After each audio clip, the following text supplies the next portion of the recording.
Your Excellencies, Honorable Undersecretaries and representatives of Turkish government, our distinguished director, honorable board members of the Design History Society and Journal of Design History, valued participants, colleagues and guests, a warm welcome to Ankara.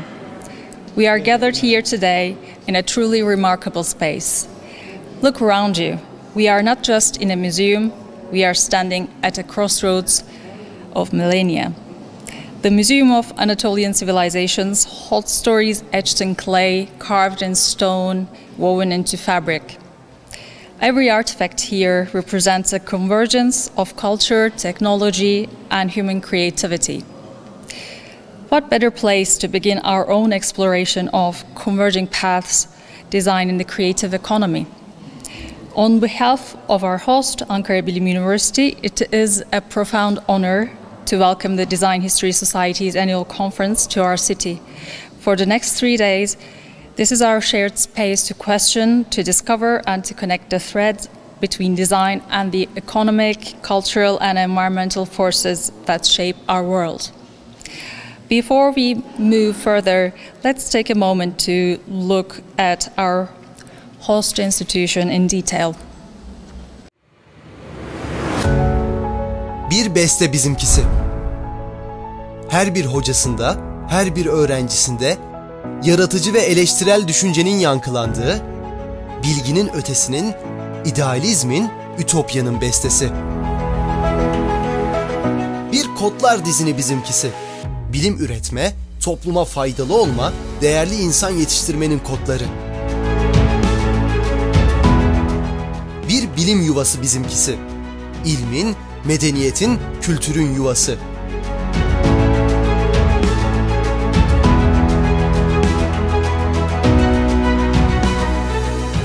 Bir gelecek bizimkisi. Bilgiyi öğreten değil, üreten. Hayal eden, tasarlayan, geliştiren, üreten, dünyayı değiştiren bir gelecek. Sınırları zorlayan ve yenilikçi. Her türlü tahakkümün karşısında ve özgür, aykırı düşünen A+ bir üniversite bizimkisi. İçinden şehir geçen kampüsüyle hayatın tam da merkezinde bir üniversite.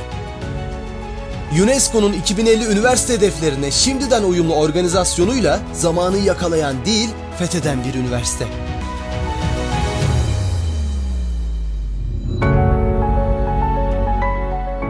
Etkinlikleri, kulüpleri, fuarlarıyla potansiyeli keşfeden, performansa dönüştüren bir üniversite. Her gün yeni notalar eklenen bir beste bizimkisi. İddia, inanç ve istikrarla yetişen, yeni modellemelerle eğitim gören gençlerimizle Cumhuriyet'in 2. yüzyılının, Türkiye'nin geleceğinin bestesi. Gururla, heyecanla.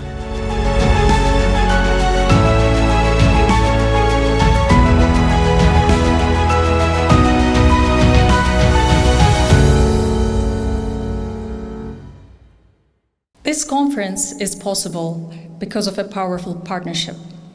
The Design History Society, founded in 1977, has long been a vital hub for everyone passionate about this field, from students and educators to curators and critics. Their work champions the discipline internationally, and we are so pleased to partner with them. Our sincere thanks also go to the Republic of Turkey, Ministry of Culture and Tourism, and the British Council for their invaluable support in making this event a reality. To open our proceedings, we have 4 speakers who embody the very theme of our conference. They come from the worlds of cinema, curatorship, literature, and academic leadership.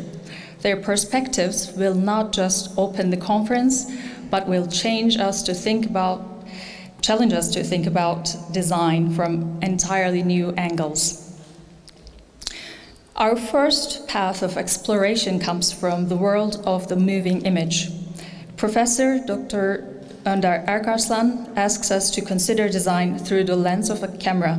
As head of the Department of Film Design and Directing here at Ankara Bilim University, his work delves into the visual language of cinema and communication. With a distinguished career spanning from 9 Eylül University to the Izmir Institute of Technology, he is uniquely positioned to discuss how visual storytelling shapes our creative economy. I'm delighted to introduce Professor Dr. Önder Erkarslan.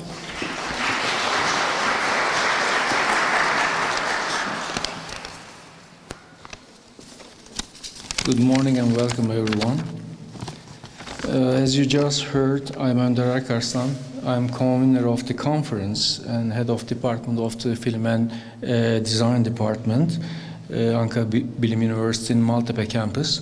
So we've firstly thank you all very much for attending in Design History Society conference here. We've participants attending today from all over the world, both in person and remotely, and we feel honored to welcome all of you here. We're honored that Design History and Society selected our campus to host this important gathering of top researchers and academics. This organization would not have been possible without the support of Republic of Turkey, Ministry of Culture and Tourism, and Ankara Metropolitan Municipality, and British Council Turkey. We are also deeply grateful to the Board of Trustees of Ankara Bilim University, because whose encouragement and support have eased our path throughout this journey. So after nearly 2 years of preparation, we are proud to see you here. This year's theme is Converging Paths, Design and the Creative Economy. So in the following 3 days, we will examine the relationships between design history and the creative economy through 21 sessions, 63 speakers, and over 100 participants. So Design History and Society founded 1977. And it supports the study of design, science, technology, and craft history. So for almost 50 years, researchers from the different universities and different industries have been working on design history and theory to find new helpful solutions to different problems. So throughout the next 3 days, you will hear from the renowned distinguished academics, researchers, and senior design leaders. They share new research findings and in design history.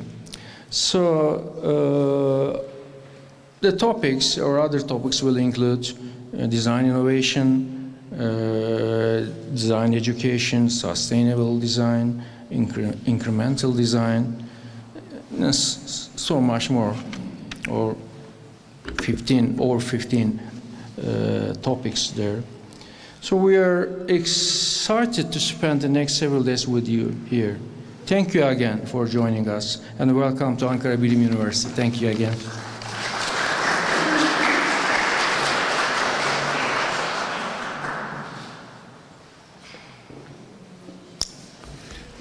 Thank you, Professor, for that insightful and brief perspective. From the narrative of film, we now turn to the stories held by objects and institutions. Our next speaker, Dr. Sally-Ann Huxtable, is the chair of the Design History Society. As an associate professor at London Metropolitan University and former head curator of the National Trust, she has dedicated her career to understanding the deep connections between art, design, and our belief systems. She quite literally curates the history that brings us all here today. As co-editor of the Studies in Design and Material Culture series by Manchester University Press and a leader within the Journal of Design History, her voice is central to our field. It is a privilege to welcome Dr. Sally-Ann Huxtable to the stage.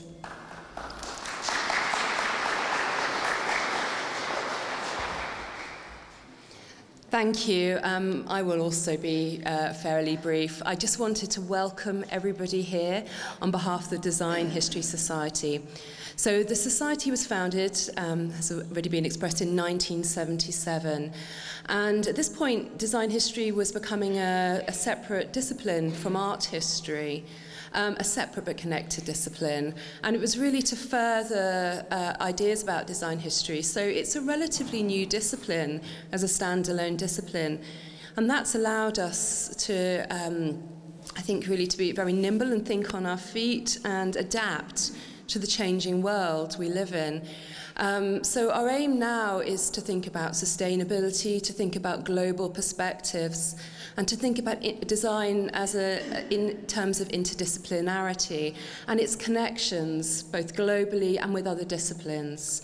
So we welcome colleagues here from very many disciplines.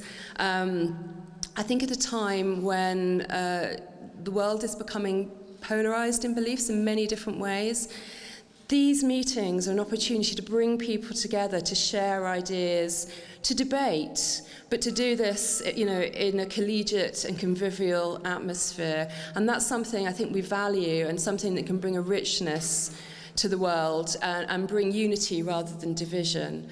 I really want to thank our colleagues at Ankara Bilim University for their amazing work in organising this. Obviously, the trustees, the rector, and all of the conveners. I shan't name everybody. There's so many people being involved, and also my colleagues at the Design History Society and the Journal of Design History have made this event possible. And what amazing surroundings we're in. I hope that over the next few days this will enrich everyone's ideas. You can take away new ideas to put into your own research, for your teaching, for your curating, whatever you do in terms of your own design practice. There may be design practitioners here. It's a wonderful opportunity for us all to enrich our different practices. And design is something that brings everyone together. We all use design things. We wear clothing. We move through the designed world. So again, it's something that brings unity to us all. And I'm just delighted and thankful that we can all be together here. And on behalf of the Design History Society, thank you.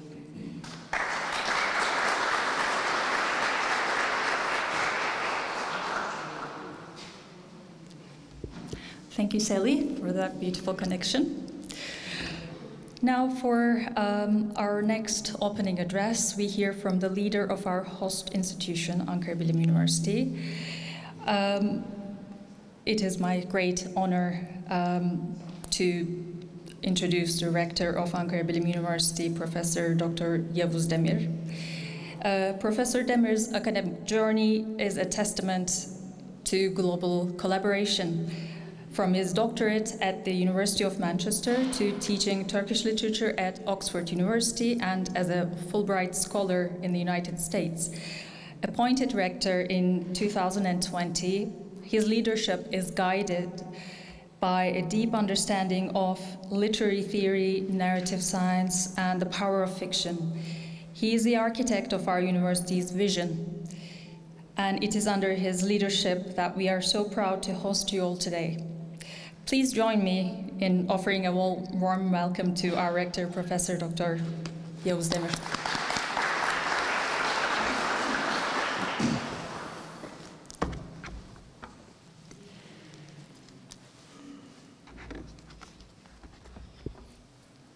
I will tell you a very long story, but no worries, I will be very brief.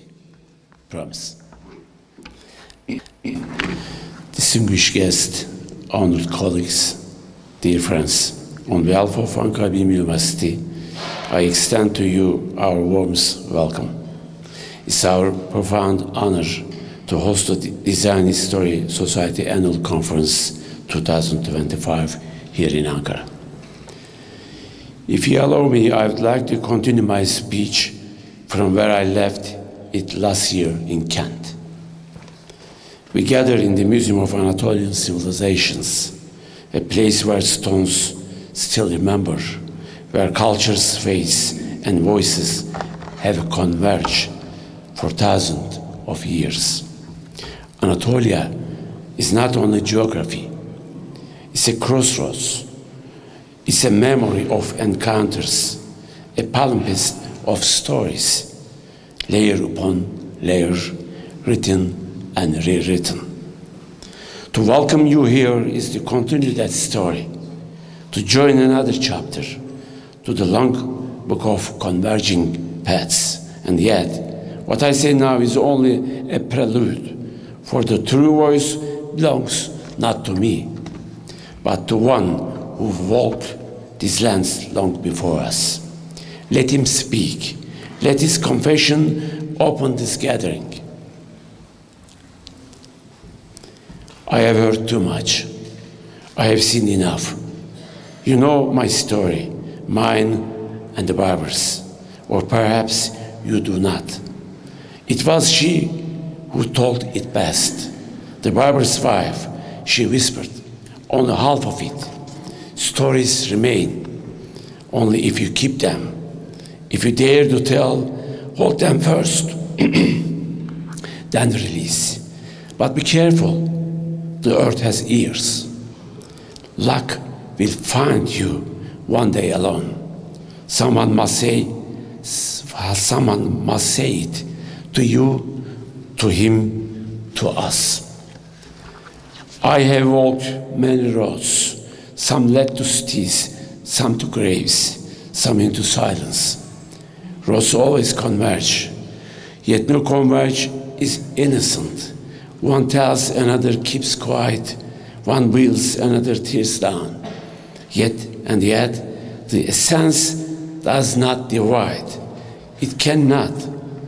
There is a harmony, pre-established, set before we arrive, invisible, unbroken. You call it fate, or chance, or design. But it is older than names. Roads diverge, yet they meet again, like echoes in the valley, like secrets whispered into the earth. I carried mine, you carry yours, but they were never separate, never truly apart. This is the burden and the gift, that every confession belongs to the same soul. I look at you now, your books, your machines, that new intelligence in your hands. I had ears. You have algorithms. My barber could not keep a secret. You choose not to. Still the same story. So I ask, what makes paths converge? Similarity, differences, or the silence in between? Confession, that is all I have, not gold, not power, only the weight of what was whispered. And I tell you, every confession is a design. Every design carries a soul. Look around you, this museum.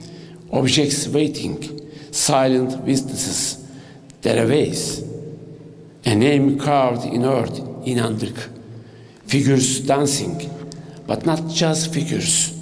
A ritual, a life, a design, a secret, not a case, an invitation.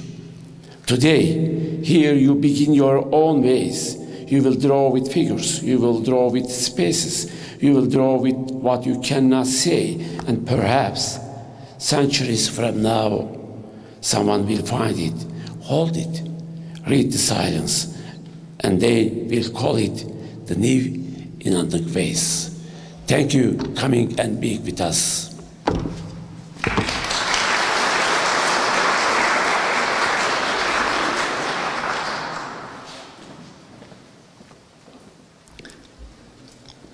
Thank you, Professor Demir. Our next converging path explores the surprising and powerful link between language and form. How can the rhythm of a poem influence the design of a building?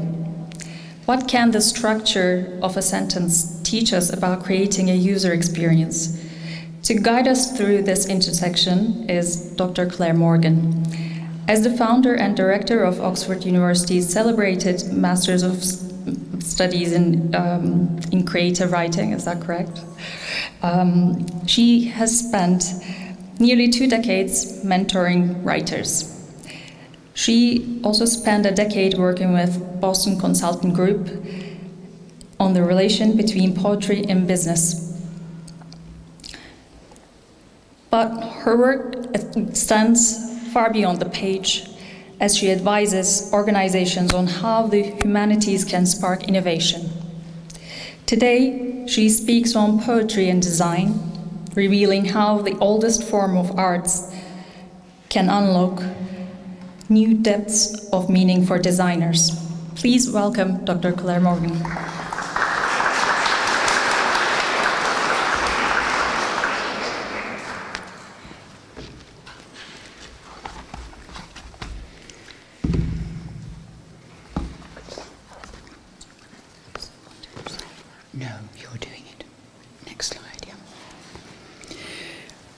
Well, good morning, everyone, and it is a great pleasure and indeed an honour to be with you this morning, and I'd like to thank colleagues at Ankara Bilim University, in particular our esteemed rector, Professor Dr. Yavuz Demir, for their kind invitation. It is really an honour and a pleasure to be here.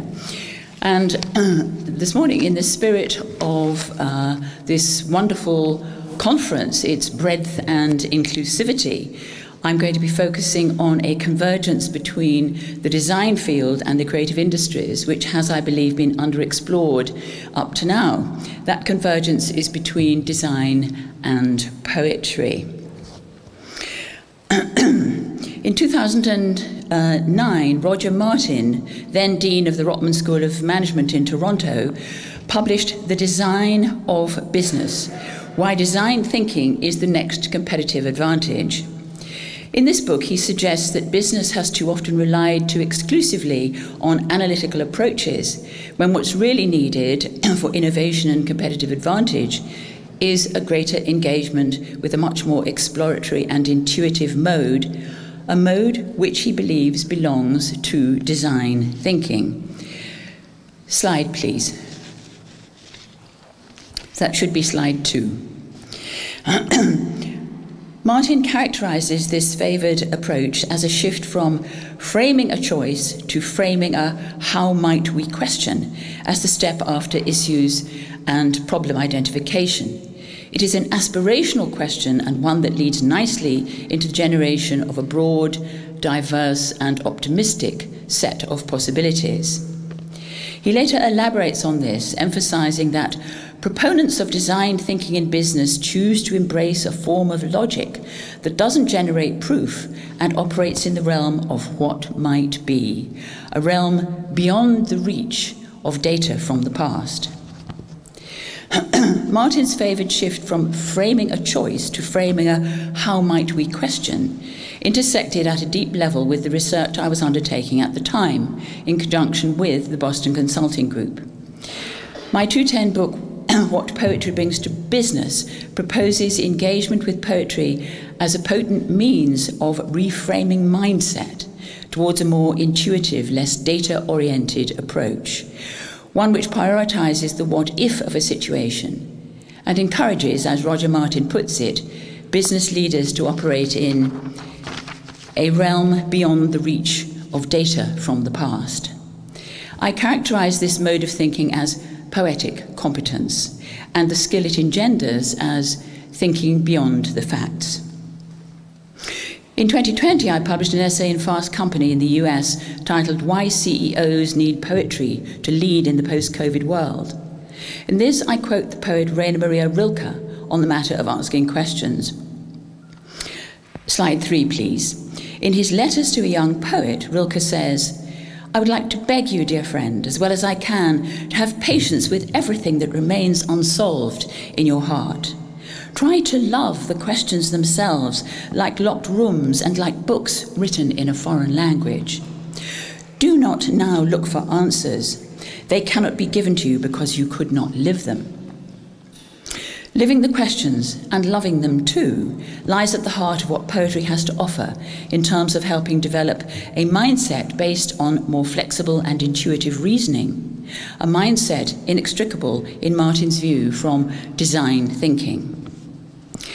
At the same time as Martin was putting forward his view that business needed less analysis and more intuition in its thinking, I was proposing a similar need that could be addressed by engagement with poetry. So, poetry and design met at that moment by proxy, so to speak, in a shared idea of a shift in mindset for business leaders.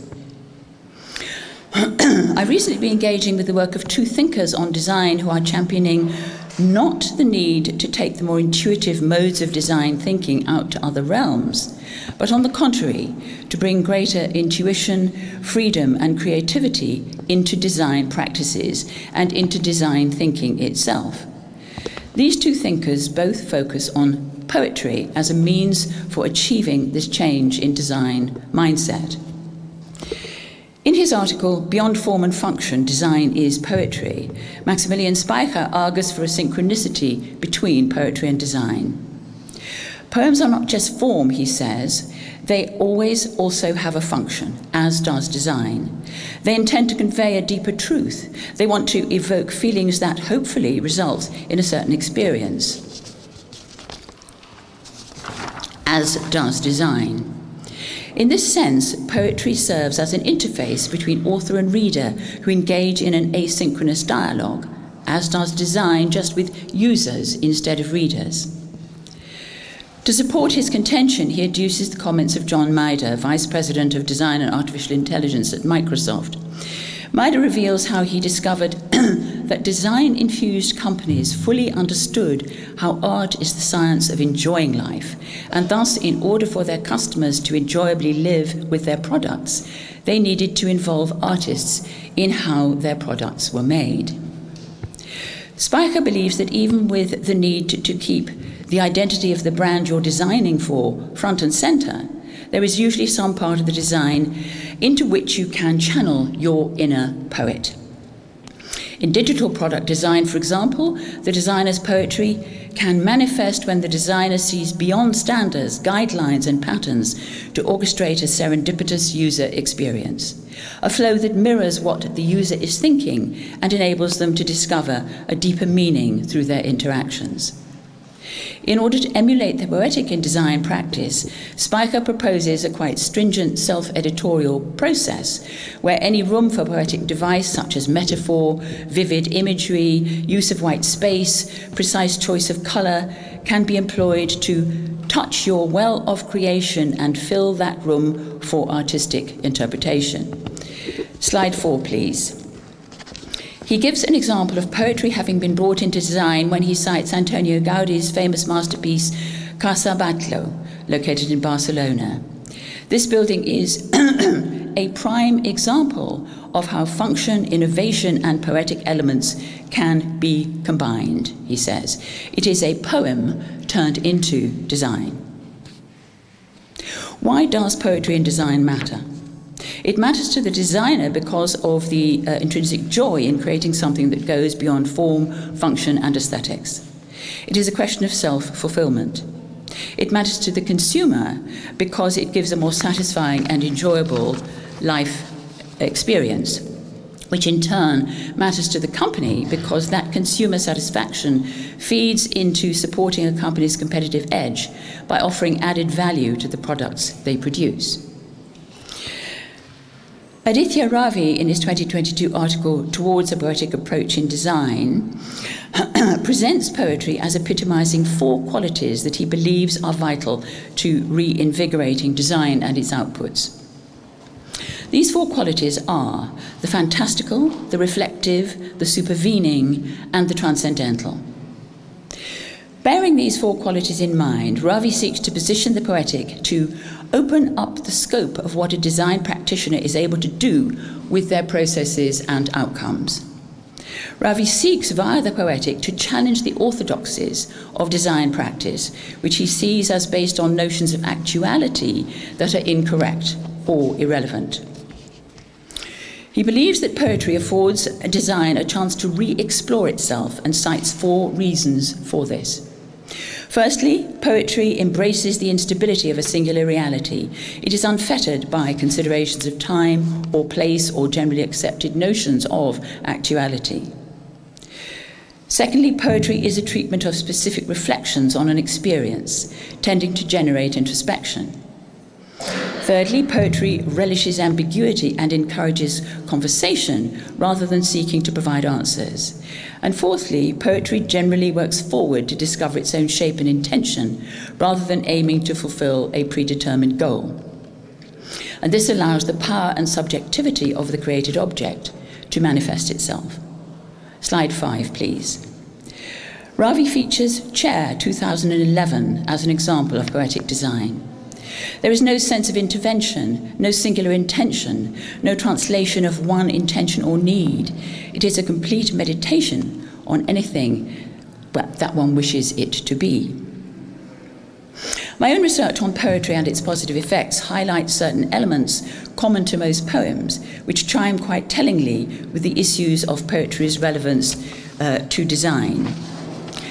These elements I have suggested elsewhere are conducive to generating a creative mindset which reaches beyond facts, beyond the sense of a given and stable actuality, beyond data and the imperatives of purpose, towards those infinite possibilities of the what if that Roger Martin was championing. How does poetry encourage us to reach beyond the facts? Slide 6, please. Poetry doesn't argue. It doesn't make a statement, it doesn't hurry from A to B, it doesn't assert the validity of a position, it deals in binary opposition.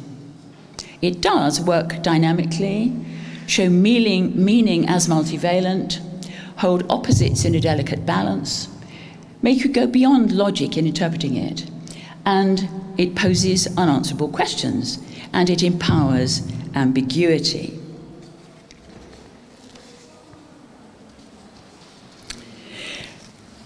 This means that when we read poetry, slide 7 please, we are caused to examine and re-examine hypotheses.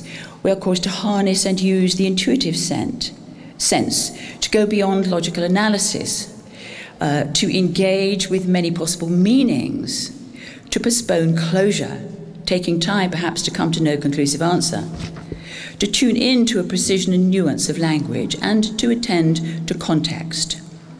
Words meaning different things in different contexts. We also question reliance on the tried and tested, and we revise individual judgment in the light of group exchange. Slide 8, please. As the poet Percy Shelley put it, poetry awakens and enlarges the mind itself by rendering it the receptacle of 1,000 unapprehended combinations of thought. Shelley also said, which has a particular relevance to design and designing, poetry lifts the veil from the hidden beauty of the world and makes familiar objects be as if they were not familiar. In other words, poetry helps you think and helps you see beyond the familiar surface of the everyday. Slide 9, please. Scientists are adding their voices to the chorus of what poetry can do with us and for us. A UK Liverpool University study, Shall I Compare Thee, used fMRI to explore the capacity to process and derive meanings in complex poetic and prosaic text, and it concluded that sustained experience of reading poems might be expected to challenge rigid expectancies and fixed thoughts, and to increase mental flexibility through the process of the reappraisal of meaning and the acceptance of fresh meanings. But poetry doesn't only help your thinking skills, it helps your feeling skills too. In the field of neuroaesthetics, researchers from Germany and Norway found proof that poetry is a powerful force that connects you to the emotions, your emotions and those of others in unique ways. The study showed resoundingly that poems can act as a powerful stimulus for eliciting peak emotional responses. Anticipation and the following emotional reaction were built up by phonological and structural features such as rhyme and rhythm, as well as the semantic content of language.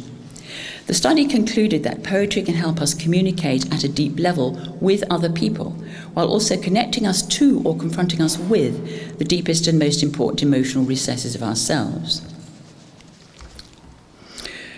Michael F. Buckley, in a 2021 article titled "Design Has Lost Its Soul," averred that as technology and efficiency improve, our products have become less beautiful and unique. In a 2025 article, he positions this loss in relation to AI, advocating the urgent need for human designers to inject life where machine only provides form. Can poetry perhaps help restore the soul that Buckley believes design has lost? Can it help designers communicate beyond form and function? Can it help designers transcend utility without losing the integrity of the design at hand? I've been suggesting this morning that poetry can have a potentially far-reaching impact as a generative force in encouraging a creative mindset that may benefit not only designers, but practitioners across the creative industries and beyond. As Donella Meadows famously noted as far back as the 1990s, mindset is the biggest leverage point in any system. From mindset, Meadows insisted, all else flows. Slide 10, please. I'm going to finish with a poem about design, the design and construction of a building, in fact. The poem is by Emily Dickinson, the great New England poet of the late 19th century. I think this poem encapsulates much of the flavour of that quest for a convergence between poetry and design that I've been touching on this morning. It's called "The Props Assist the House." The props assist the house until the house is built, and then the props withdraw, and adequate, erect, the house support itself, and cease to recollect the augur and the carpenter. Just such a retrospect hath the perfected life, a past of plank and nail and slowness. Then the scaffolds drop, affirming it a soul. Thank you.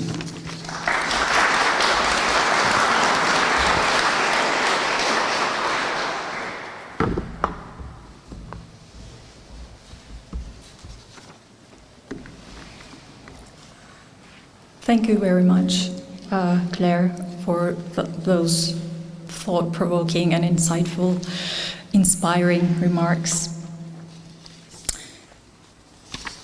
I thank to all of our speakers until now. We're well in time. So our next speaker, our keynote speaker, will be the person who will help us draw all these points made together. He is a true architect of the creative economy as we know it. John Newbegin, OBE, was there at the very beginning advising the UK government when it first defined and championed the creative industries. As the founder of Creative England and now the London Mayor's ambassador for the creative industries, he has been a driving force behind creative economy policy worldwide. His work reminds us that design is not an isolated act of creation, but is deeply embedded in a global ecosystem. Today, he will address one of the most urgent convergences of our time in his talk titled Environmental Sustainability, Design and the Creative Economy. It is an immense honor to introduce Mr. John Newbegin.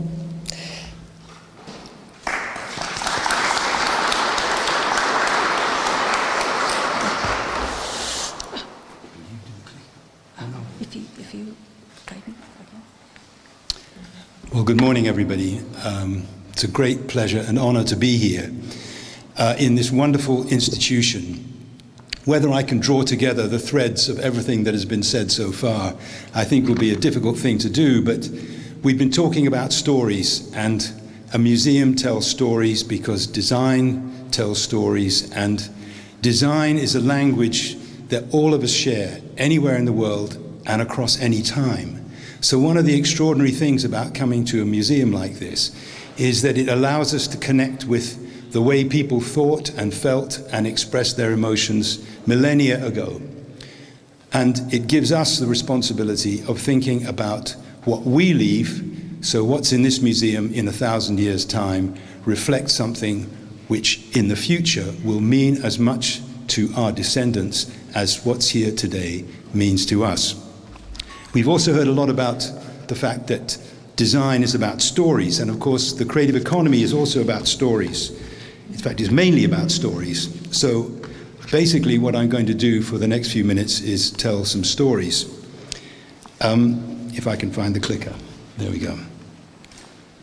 In 2005, the UK government commissioned a prominent businessman, Sir George Cox, to write a report on the need for innovation in our economy. His report was a radical and visionary piece of work, and it began with this observation: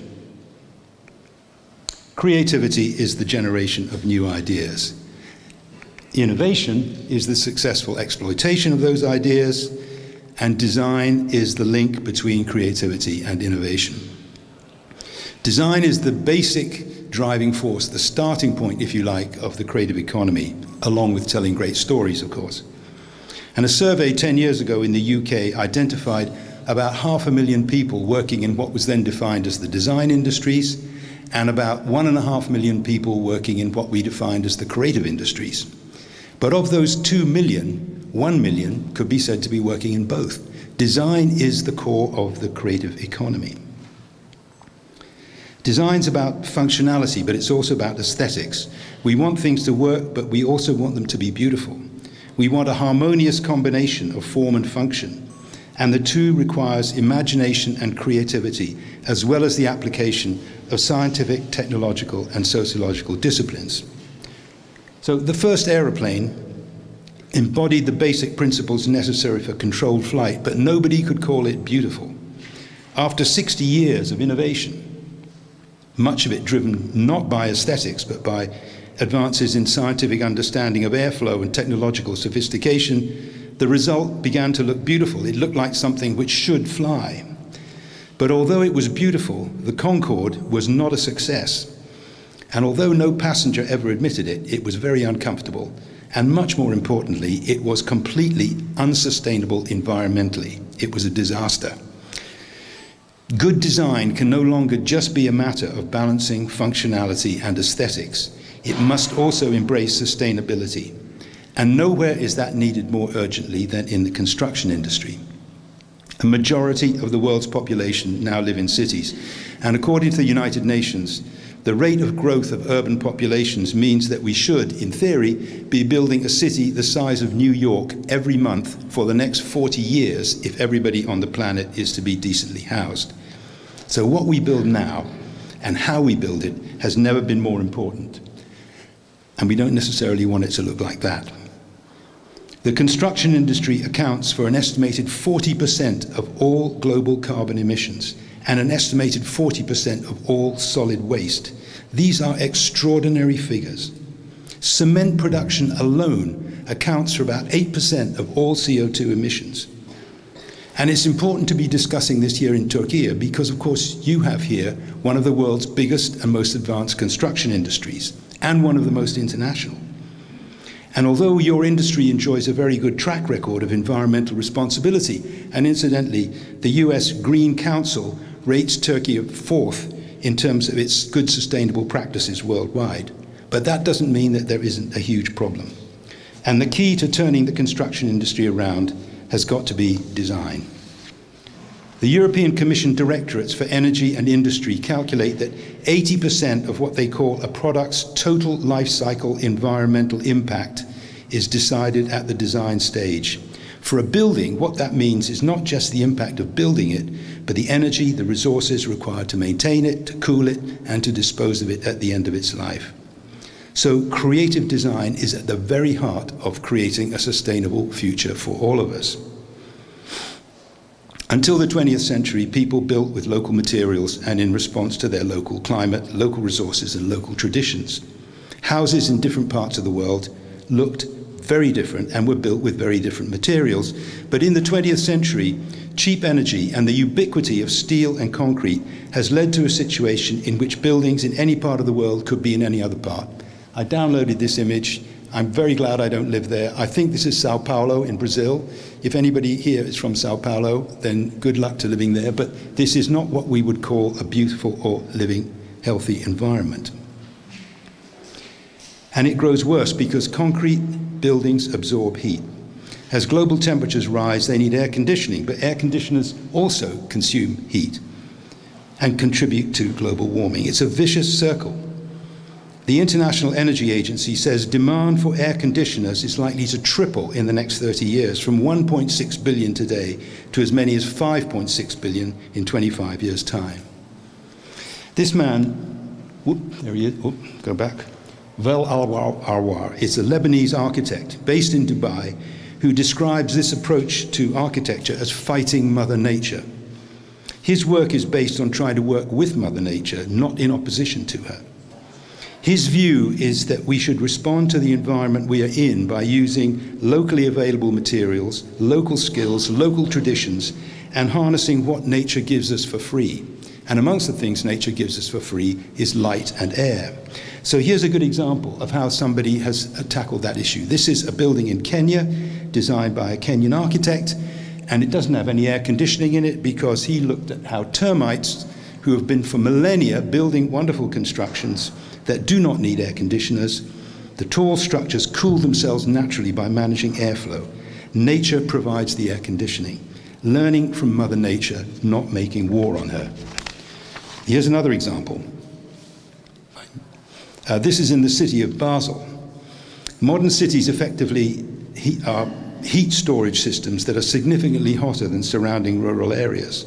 And as a way of counteracting this, the Swiss city of Basel has revived a technique that mountain communities in Switzerland have been using for centuries, and that's the sod roof. The Basel city administration now requires all buildings in the city with flat roofs to be covered with a thick insulation of earth and vegetation. It keeps homes warmer in winter, as it has done for centuries, which is why it was developed in the Swiss mountains, but it also keeps the whole city cool in summer. And you may think that doesn't make much difference, but here's an example. In the city of Medellin in Colombia, which is essentially a mountain city, a very visionary mayor began to restore the natural topography of what was essentially a mountain city by uncovering the many streams and rivers that had been built over and not concreting over land that had been green. I think this is also an issue in Ankara, where there are hidden streams and rivers still flowing underneath the city. The result, by uncovering these rivers and creating what he called green corridors, was that within 3 years, summer temperatures in the green corridor areas fell by as much as 10 degrees Celsius. When that means the difference between life at 40 degrees and life at 30 degrees, you know that it's something very significant. But Wael Arwar has taken this concept of working with local natural environment further.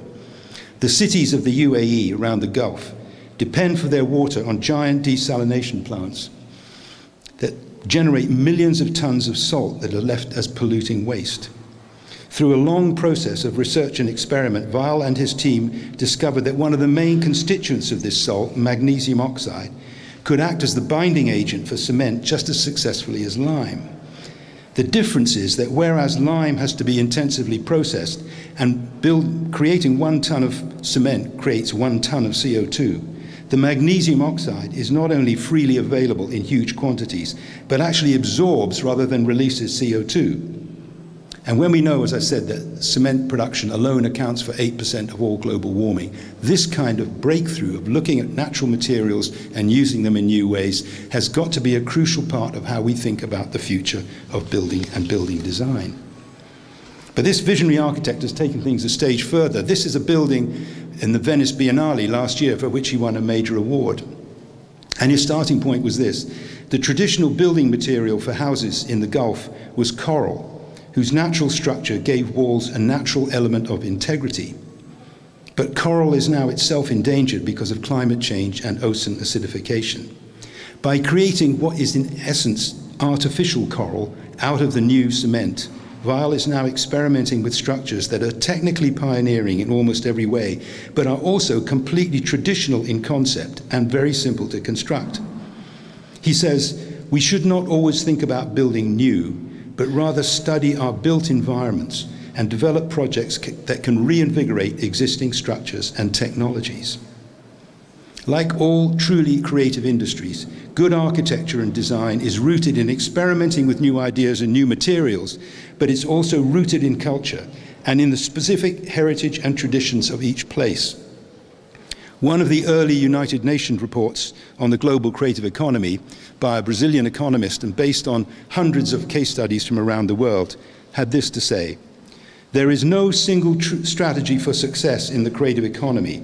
Every place develops its own strategy based on its own culture, traditions, and environment."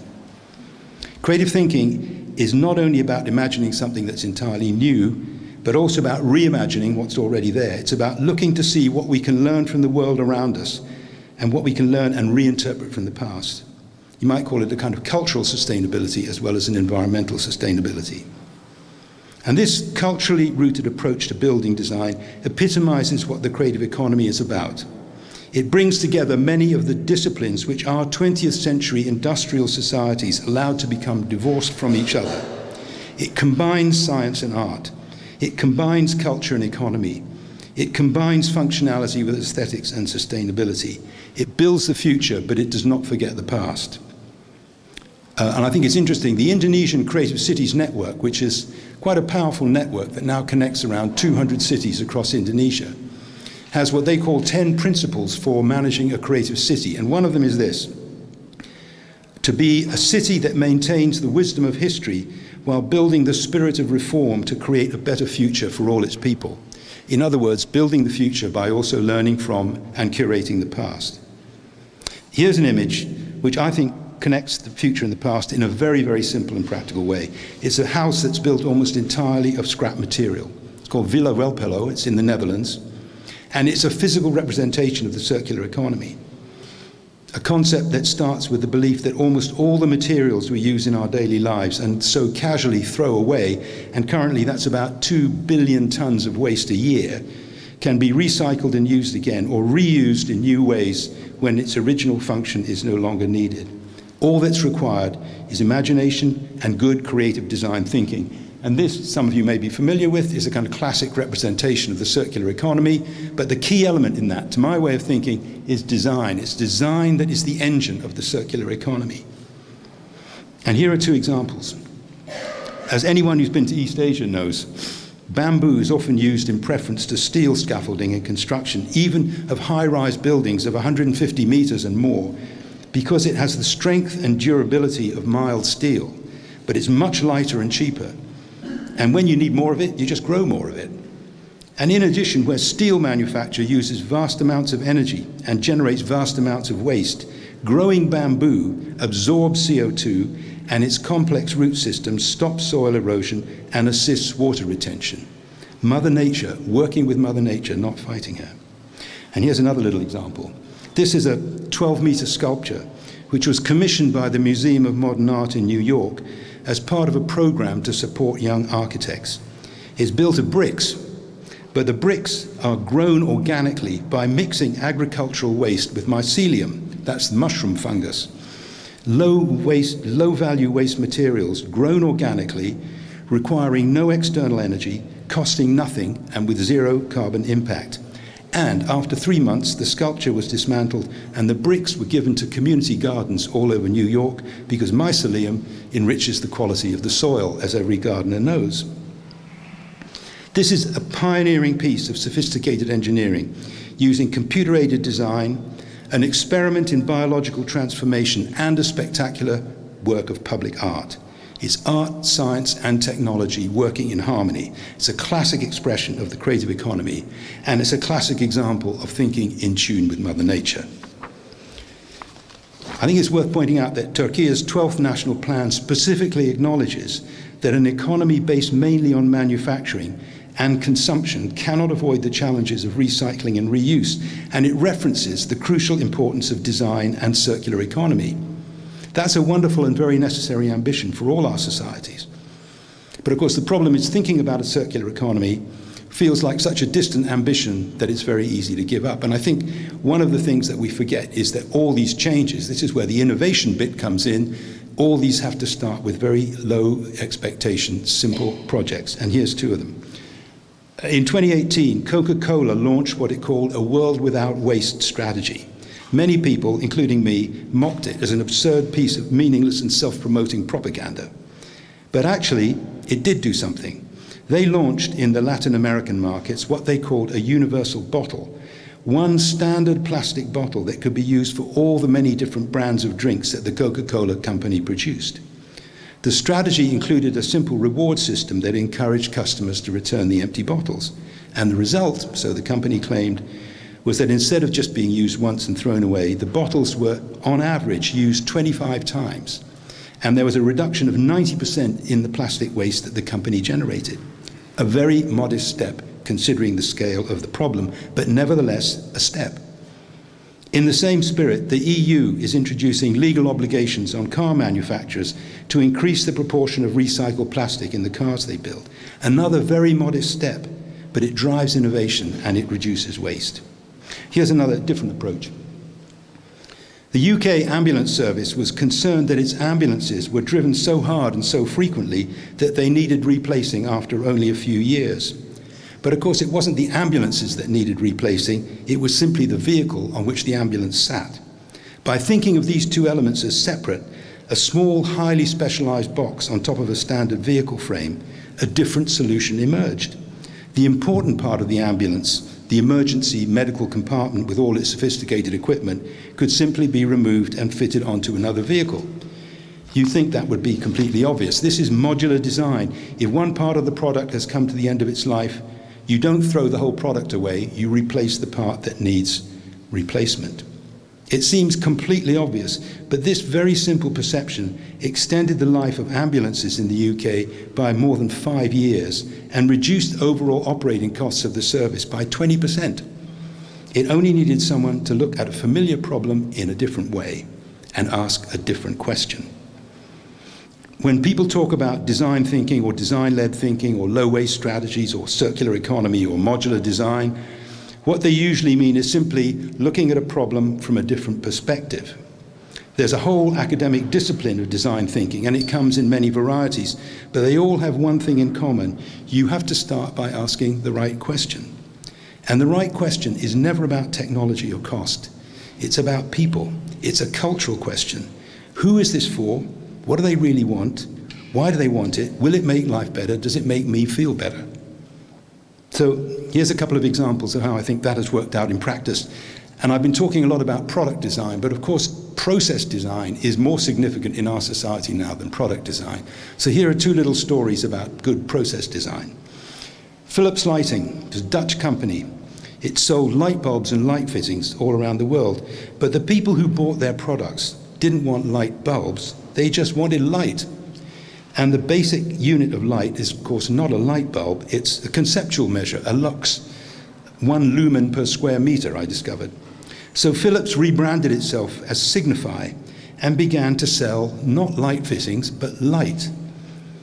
Sounds crazy. One of their early customers was Amsterdam's huge Schiphol airport. The airport purchased 5 years' worth of light.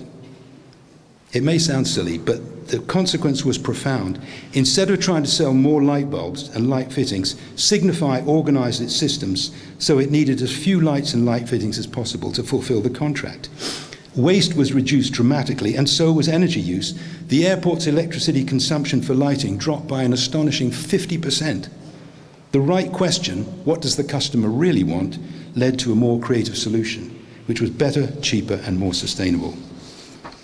Many hospitals in the UK were concerned by an inexplicable increase in serious infections affecting patients that were already in hospital. Despite rigorous research, there seemed to be no clinical explanation for this, and our National Health Service asked if this is not a clinical problem, perhaps it's a design problem. And slightly with the opposition of many doctors, they asked the Design Council to think if they could come up with a solution. The designers moved into the hospital. They didn't talk to the doctors, they talked to the cleaners and the maintenance staff. And out of that, by redesigning basic hospital cleaning procedures and some of the kind of equipment, they greatly reduced the incidence of infection in many hospitals.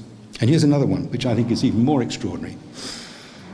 A doctor at a famous children's hospital in London was concerned that in the highly sensitive process of moving infant patients from the operating theatre to the post-operative intensive care units, mistakes were being made, and lives were being lost. His surprising solution was to ask the pit stop mechanics of Ferrari's Formula One team to help the hospital rethink their management processes. Why did he do that? He saw that working under extraordinary time pressure during Formula One car races, when a single mistake would be fatal to the car driver, they had to have a highly structured communication system with tightly defined allocation of tasks and clear leadership. That's what the hospital surgical team needed. It was not a medical issue, it was a design issue. And he saw that Ferrari had a better design solution than the hospital had. The Ferrari mechanics observed surgical teams at work over some months and began to suggest changes in procedure. The astonishing result was that the incidence of error in surgical handover was reduced by more than 40%. And as importantly, something I want to talk about in a moment, the hospital's surgical staff reported significantly reduced stress levels. It's often said that the creative economy depends on diversity more than ability. In the same way that the health of the natural environment depends on biodiversity, a dynamic, intellectual, and creative environment depends on the diversity of perspectives, attitudes, and expertise. The mechanic could see what the heart surgeon could not see. And the right question explores the right question, ask the right question, explore different answers, develop different ideas, deliver a different solution. Design is the link between creativity and innovation. Here's two graphs I want to show you. I'll come back to that one in a minute. When we go back. A very frustrated academic could see that the administrative processes in his institution in preparing course outlines for students had been allowed to become absurdly overcomplex and bureaucratic. He came up with a simpler, quicker, better, and much more sensible solution. Instead of having, what's happened there? Instead of having this very complicated structure where so many different departments had to speak to each other, he said, just get the academic staff to talk to the support staff. Keep it simple. You could say it was obvious, a common sense solution, but it needed a fresh perspective to see it. It needed design thinking.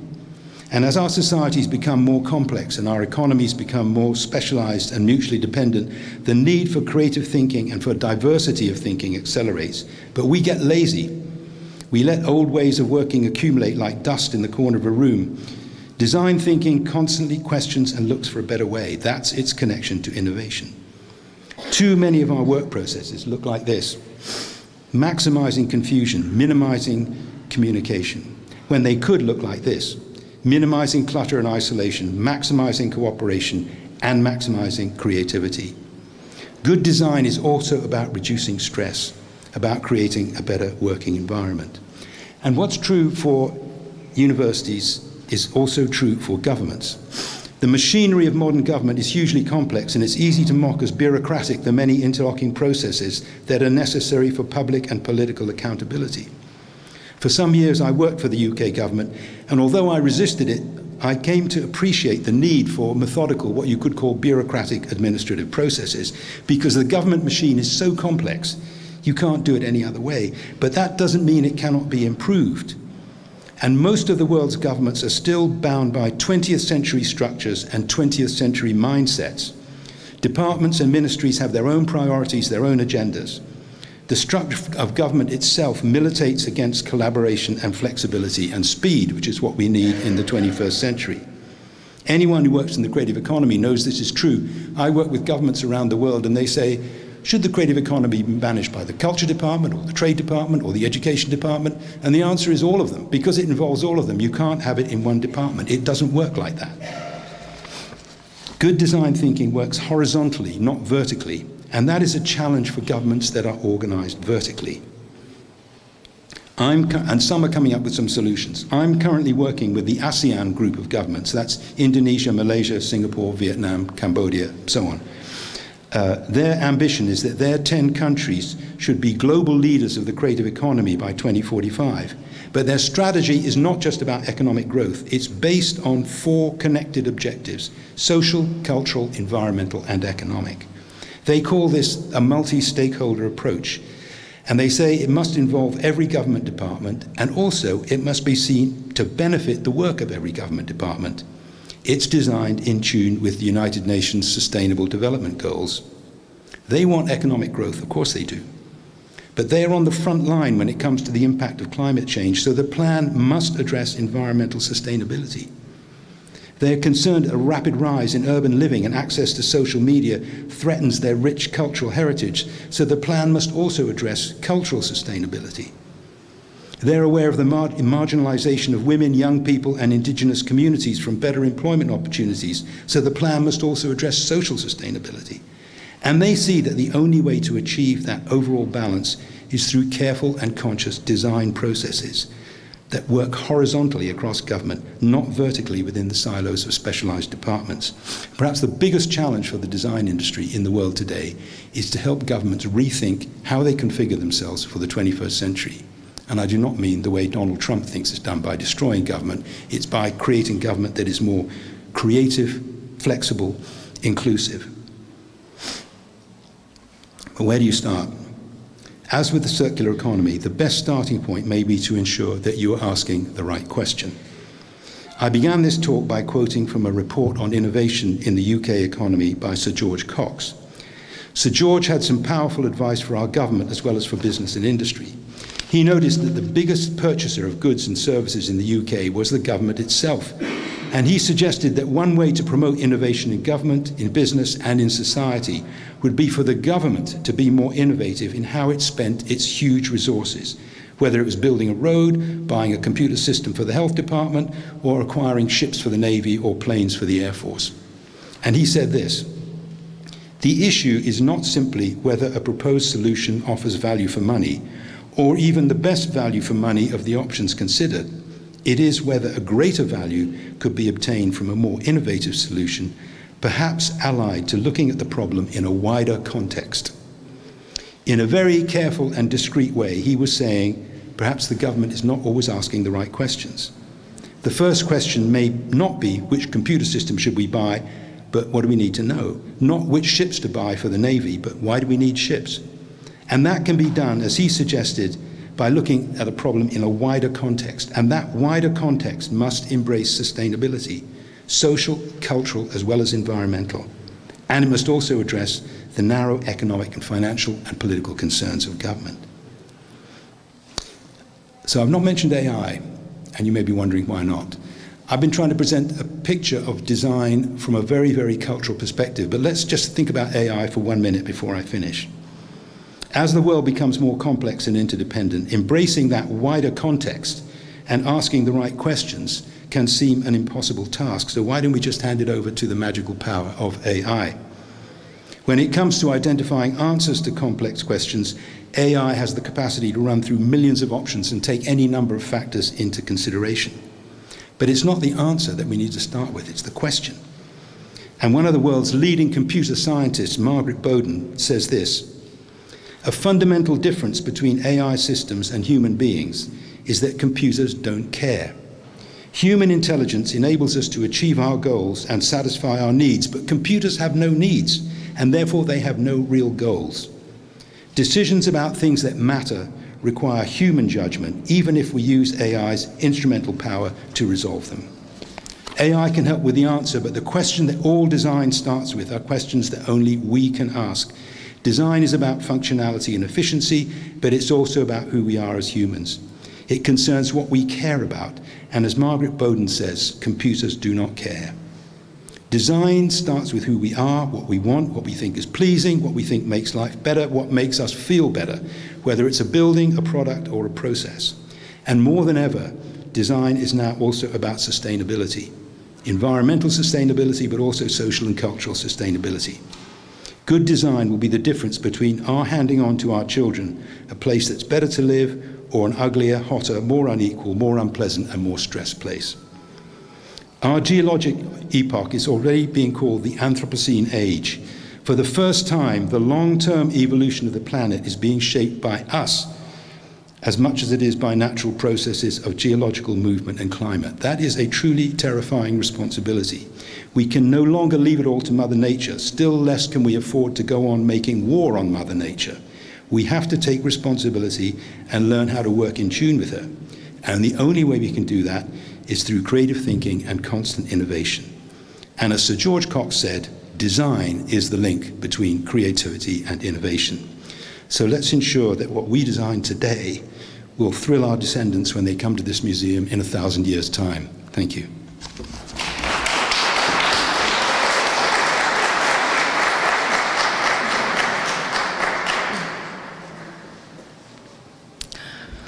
Thank you. Our keynote speaker, John Newbigin. You ran away too quickly.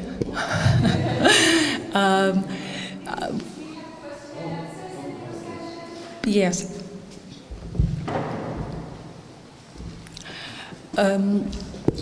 We are ahead of time, so we've got quite a bit of opportunity for questions and comments. We should have my mobile microphone. Yes. Anyone? I think the question is, where's the coffee? Oh, don't worry. Yeah, we've got half an hour extra time, so that will leave us plenty of time for coffee, chat, and museum. Yes. Can we get the microphone here?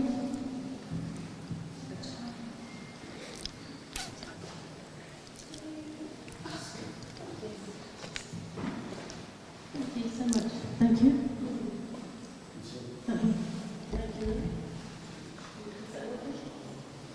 No, not very well. Is that working? Yeah. Okay. So, I'm Jessica Jenkins. Thank you so much for that really stimulating talk, and I think that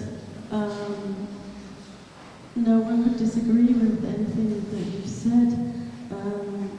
And I always love to see these examples of, I think there's a term for it, like biodesign or something, where you're drawing on sort of natural structures and processes to find solutions. But the problem is always these things need to scale up, so that it's always like these are kind of craft solutions in a way. I'm always interested to know, how can you persuade, which is the kind of thing you're obviously doing in your consultancy, but how would designers and thinkers and creative people have the agency to make these things happen at scale when, you know, there are always these priorities of economics or short-term political goals or international competitiveness. So it's so hard for the designers who maybe do have great solutions to make these sustainable ideas and examples and to make them really work at scale and international level. But so, I also understand that, so for example, you have an example of a house which is made of waste materials, or you have a sculpture which is in a museum, and people are going and seeing that, and that influences their thinking, and maybe those people are also decision makers, and so you have an incremental cultural change where, for example, here we're talking about sustainability where perhaps we wouldn't have been 10 years ago, so there is an incremental cultural change, but it's not fast enough. So how do you make things, how do you accelerate this change? Thank you. I mean, that's a really important. The point I was making, that the EU Commission make this point that 80% of a product's life cycle environmental impact is decided at design stage, and we very often do not look at the life cycle of a product. And I think increasingly we have to, as an awareness of the environmental cost of the way we work at the moment is rising. I mean, I think also that innovation is a slow process. That Lebanese architect I was talking about, the problem he's hit now is that if you make your cement out of what is basically salt, salt and steel do not get on well together. So you can build a building that's 1 or 2 stories high, but you can't build a high rise. And he knows that if this is ever going to replace concrete in any kind of scale, he's got to crack that problem. So that's the next, each innovation generates the need for further innovation. And the one element which I think is increasingly coming into play, and something I've been trying to emphasize in this talk, is cost. Where you can show that if you like, good, responsible behavior leads to saving money, people forget about saving the planet, that's too big a problem. But if I can save a bit of money, I'm interested. And so if you look at what's happened with wind energy particularly, so in the UK, the right-wing populists are saying, you know, the problem with green energy is it's too expensive. Actually, generating green energy now is cheaper than fossil fuel. Once you get to that point in the argument, you're halfway there. Then you can begin to think about scaling up. And I think, so issues around carbon pricing and so on have helped that. The issue I think we have is that we're not moving as fast as environmental degradation is moving. We have to ramp up significantly. So something I mentioned there, and it seems a very, very small step indeed, was the EU regulation that the plastic that is used in car manufacture must increase from, I think it's 10% today to 25% in 12 years' time, something like that. It's a very, very tiny increase, but it is an increase, and by making legislative change, you can enforce change. By making price change, you can enforce change, but fundamentally, these are cultural questions. If we're going to be responsible about the environment, we have to change the way we live, and so I was not saying it explicitly, but I think the real issue we have is about culture, not about price and technology. Those are the drivers, and they help indicate the way things can change, but they don't of themselves do what needs to be done. I hope you feel that answers the question a little bit.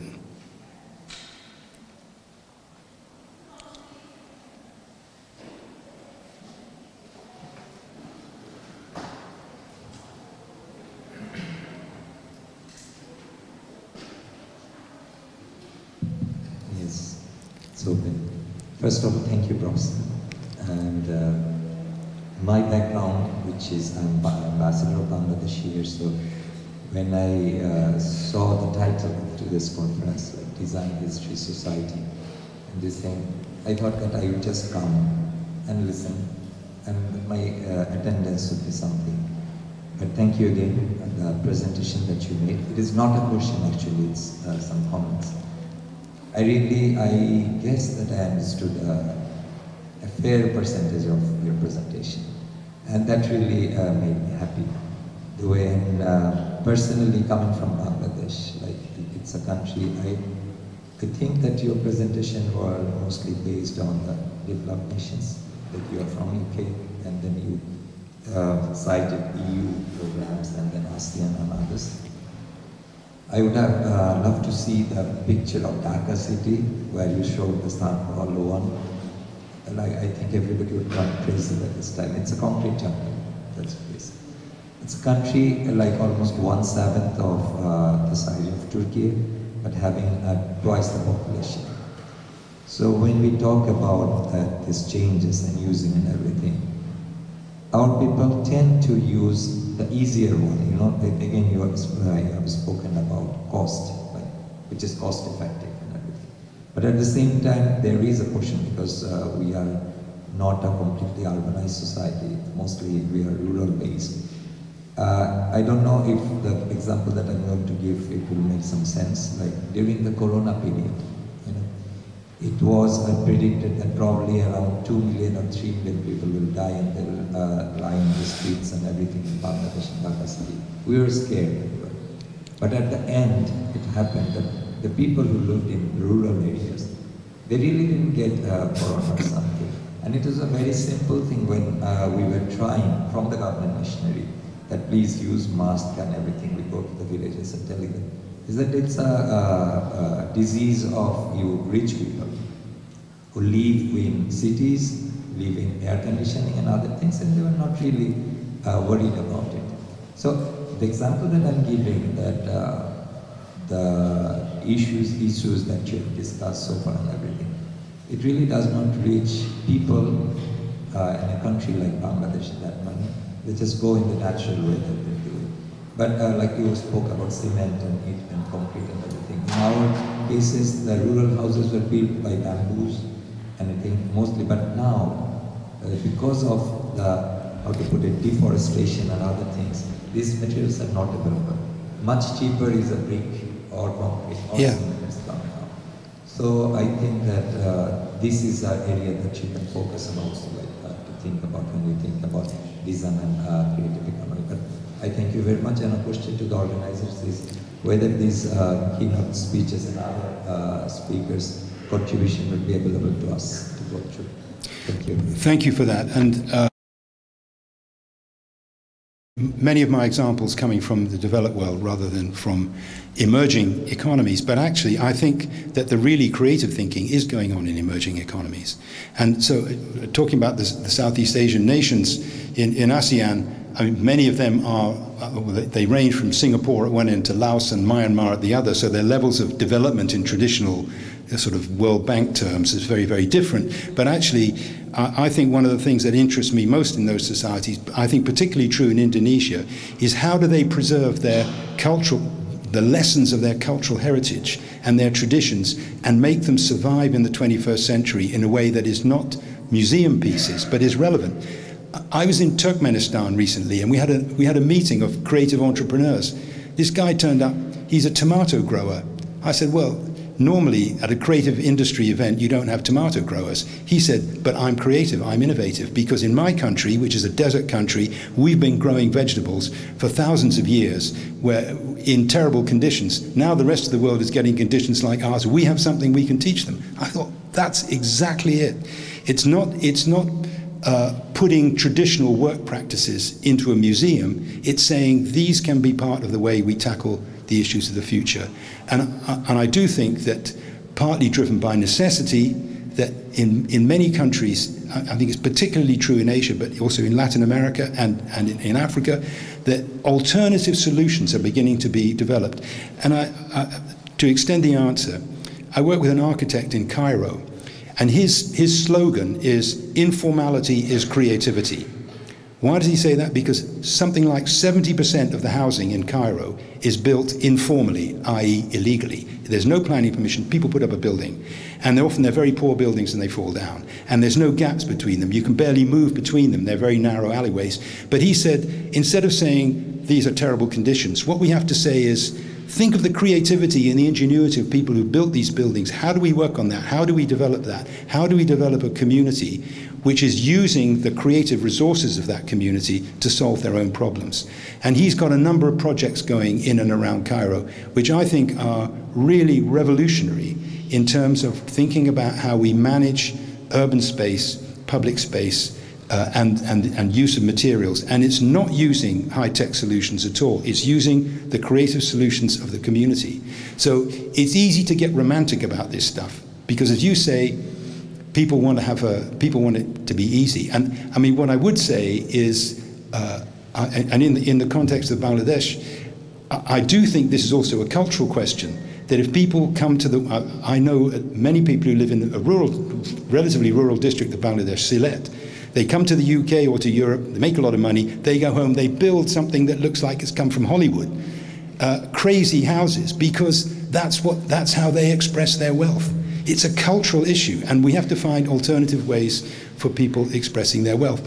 I'll finish in a minute, but I was at a conference recently with one of the culture ministers from Angola. And Angola is a country, heavily dependent on oil, diamonds, corruption, all the huge range of problems. He said, we have to move to an economy. He said, as people get wealthier, they think they want more goods. We have to create a world where people don't want more goods, they want more good moments. And I thought, fantastic, because an economy based on good moments is an economy which is going to have arts, creativity at its heart. And one of the things that interests me most about the creative industries worldwide at the moment is one of the real drivers of creative economy in many countries now is events and festivals. I was doing some work in Azerbaijan, and I asked the senior official in the culture ministry, what is the most important creative industry in Azerbaijan? He thought for a while, and then he said, weddings. I said, well, weddings are the most important creative industry because it brings together food, music, fashion, everything. It's where all these things come together, but it's an event. And we don't think about our economy in terms of events. This may sound a crazy thing to say, but this is the kind of area where I think we need to be really radical in the way we're thinking about how we calculate value and how we calculate our impact on the environment and don't separate the social and cultural from the environmental and the economic. That's finding out how we can integrate these things seems to me the really big task that we all have. And I just sorry, keep going back. Just one final point. I think the way we see creativity and the way we understand it is also changing. I had an opportunity to have a conversation with the man who runs Jaguar Land Rover. It's a big car company in the UK, producing terrible, environmentally unsustainable vehicles. Terrible. I said to him, are you running an engineering business or a fashion business? And he said, the car industry is 50% engineering and 50% fashion. The engineering bit is easy. He said, it's the fashion bit that's difficult. We have to really think about what we're doing and what people want in their cars, why they want their cars, what they want their cars to look like. So even in something which you could say is a traditional, core traditional manufacturing industry, these creative solutions are becoming more and more important. Sorry, that was a very long answer. But thank you for that comment. And I take your point that this is something which is worldwide. It's not just about the developing world. Hello. First of all, thank you so much for your talk. It was amazing. Second of all, Can you talk a bit louder? Okay. I'm a university student. I'm learning at the Mediterranean University. We're here on a class trip, so we're here to learn. And you mentioned something about AI, and it was a brief, but brief. Since I'm going to graduate next year, and there are like 15 students here, I would like to have an advice from you. How can we work with AI? Since you mentioned that computers, they're not human, and they don't have needs. But at the same time, they're taking a lot of jobs, like designers. So what would you suggest to us, the younger generation that's going to graduate? Yeah, that's a very good question. And AI is moving so rapidly, it's going to take us, it's one of these absolutely fundamental shifts, people calling it the third modernity. And so quite what the impact of AI is going to be is enormous. But it does seem to me that at this stage, and who knows what it's going to look like in 10 or 20 years' time, but at this stage, to see the power of AI as a tool seems to me is transformative. Of course, it does have a huge impact on jobs, in the same way that every previous industrial revolution has had a huge impact on jobs. And those are very painful processes and very painful periods for society to get through. But I think that the danger is if we allow decisions to be made that are based on algorithms that are generated artificially, they do not, I mean, for example, to be a really, really crude example, how does Amazon make its money as a very, very successful company? It's super efficient in the way it's organized, but the people who pay the price are the people who work there, because they are seen just as part of the machinery. So that's done on a completely rational basis. Let's be as efficient as we can. And to be really efficient, we're not going to give any on a proper employment contract. There's no pension scheme or anything.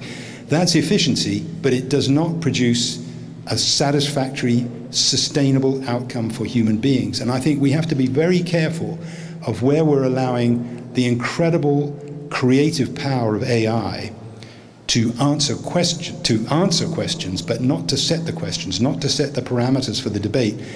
I mean, who knows where this is going to go? It's much too early to say. Tim Cook, the chief executive of Apple, likes to say, "I'm less worried about computers who think they are humans than I am worried about humans who think they are computers."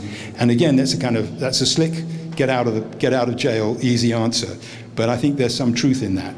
We have to assert our humanity and see AI as a tool rather than this terrifying monster that's going to put us all out of work and create a terrible dystopian world. I'm an optimist.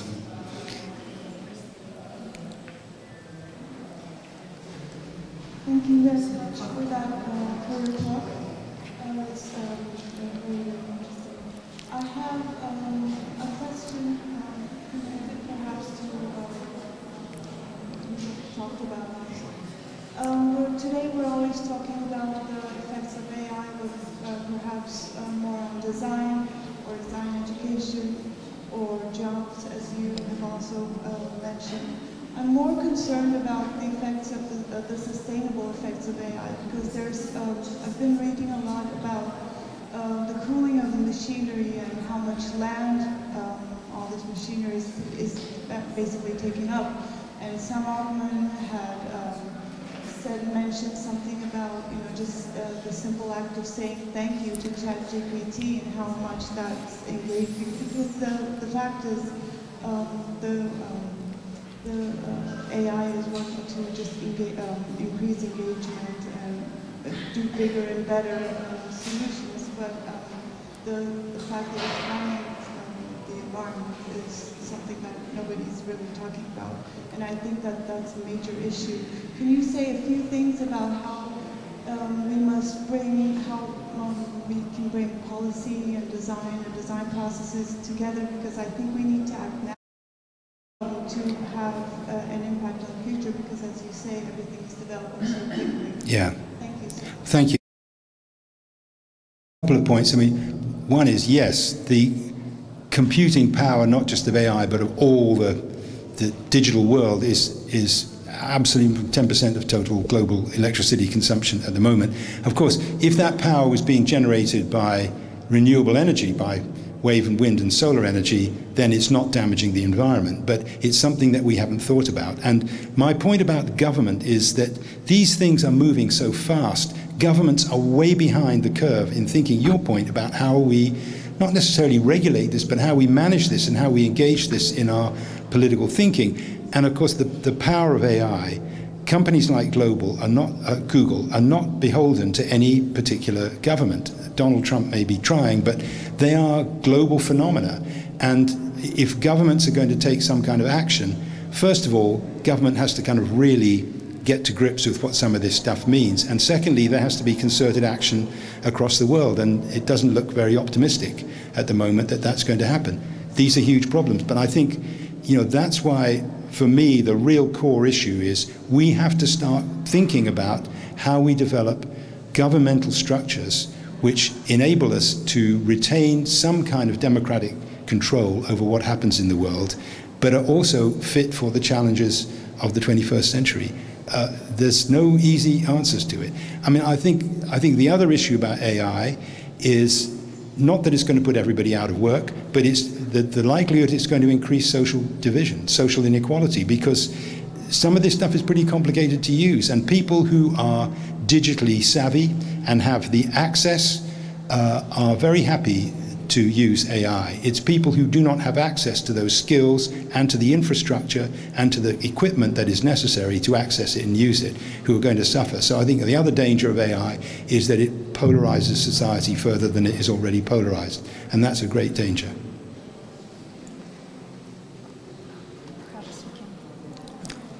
One last question. Hello. Thank you, Professor. My name is Ammar Amin. I'm counselor at the Embassy of Pakistan, Ankara. Thank you very much for a very insightful talk, and we had a wonderful discussion. For a change, I would not ask a question regarding AI, but something which you mentioned, because you mentioned something about horizontal bureaucracy rather than having a vertical chain. I would like to have some insight from you further on it, because it's not that I'm resistant to change or part of bureaucratic governance system. It is just in a way that somebody has to take lead. For example, COVID-19, we all witnessed it. So the health divisions, ministries, doctors, along with the government, the other institutions, they sync and they collaborate their efforts around whatever the health professionals has mentioned. So somebody has to take lead. And in my understanding, that becomes a vertical chain. That doesn't become a horizontal chain. And if you meant the horizontal chain by working in collaboration or in sync with each other's effort, well, that's another point I would like to have slight better understanding of that thing. But taking this opportunity, I would like to quote an incident. In 2018, the hospital management system of one of the hospital in Pakistan, one of the province, the largest government hospital, was organized on the lines that the management or administration goes to the administration specialist and the hospital care should go to the physician, surgeon or the medical staff. So what happened during that time, there was slight resistance because technically or historically, the management and the hospital care rested with the medical staff person. So a doctor who grows in rank, become a professor, also becomes a hospital administrator. And it was used long before partition, we understand we were using it. So just trying to make a new creativity or landing into the 21st century, and it failed. How it failed that the oxygen which was required for surgery could not be procured. And then the problem became that who was responsible. It found out that the administration was responsible. But you know, the loopholes between the chain of command, the new creativity or the design angle was as such that the amount of accountability was in vain. So what I'm trying to ask you is that whether we are trying to create a horizontal or vertical channel, or we want to design something which is innovative or creative, should not be something that where the accountability or the more harm is brought to the people rather than having a fruitful impact of that. Thank you very much.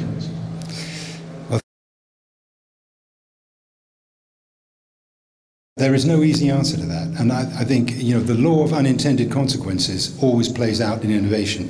In our National Health Service, people were having to wait a very long time in the accident and emergency area, which is where they first appear at the hospital. So the pressure was on hospitals to get people through the accident and emergency room, but that meant that very often they were being pushed through that, and then they were left in a corridor before they had full treatment. So I think one of the things, I said AI is fantastically good at helping us think through some of the ramifications and consequences of actions that we don't necessarily see so fully.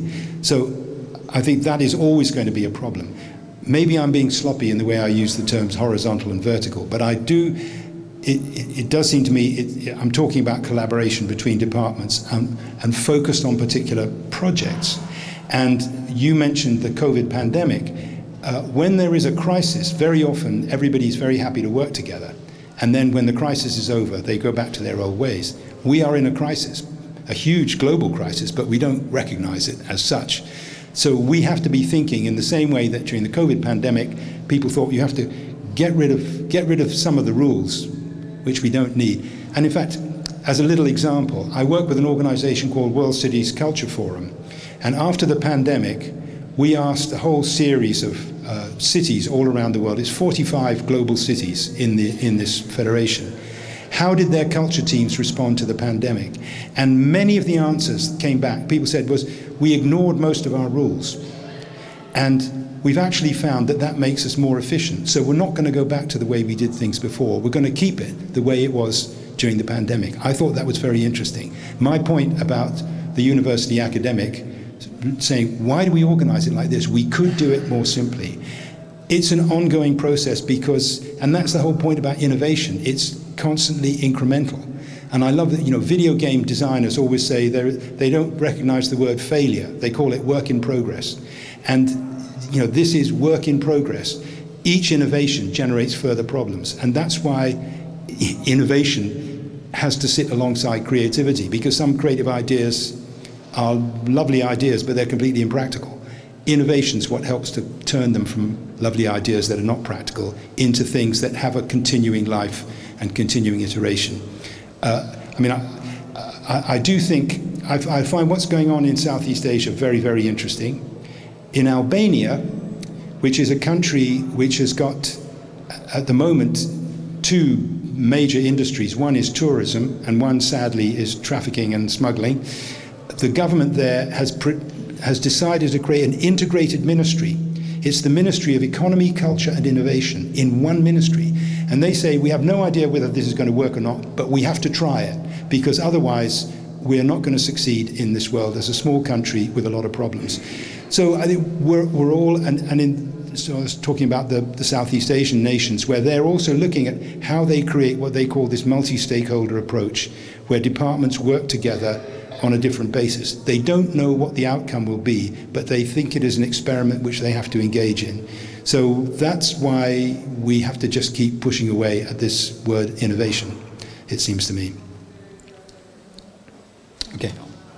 Okay.